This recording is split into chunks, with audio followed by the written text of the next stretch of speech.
এই টাইমে আবার কে ফোন দিল? হ্যালো হ্যালো, কিরে বন্ধু, কি অবস্থা? কেমন আছিস তুই? ও বন্ধু, হ্যাঁ তোর কি অবস্থা? আসি একটু ঝামেলার ভিতরে রে, হঠাৎ ফোন দিলি, কোনো সমস্যা? আরে তোরে তো ফোন দিছিলাম একটা কাজে। আমার তো বাসায় মেহমান আসছে, পকেটে একটা টাকা নাই, আমার কিছু টাকা ধার লাগবে। তুই আমার কিছু টাকা ধার দে, আমি তোর এক সপ্তাহ পরে দিয়ে আরে দিই। বেটা, এটা কোনো বিষয় হইলো? আচ্ছা শুন, আমি দোকানের বাইরে আছি আর একটু ব্যস্ত আছি, আমার কাছে এখন ক্যাশ নাই। তুই একটা কাজ কর, তুই বাজারে গিয়া সদাইপাতি কিন, তারপর আমি তোর টাকাটা বিকাশে পাঠিয়ে দিতেছি।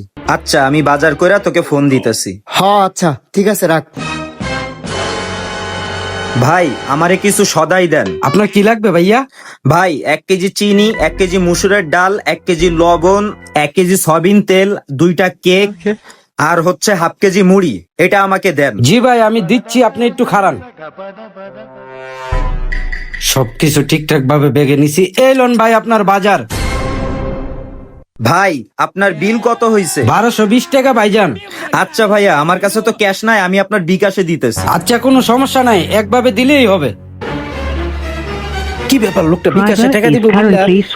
নাক মুখ কেমন করতেছে, আবার ফোন দেয় কারে? ভাই, আমার কাছে তো টাকা নাই। টাকা নাই মানে? তুই কি আমার লগে মজা করতেছস? এই শালার বেড়া, তোরে আজকে মাইরা প্যাকেট করে এলাম। শালা বাট পা, তোরে যাতে এই দোকানের সিনেমা নাই না দিই আমি।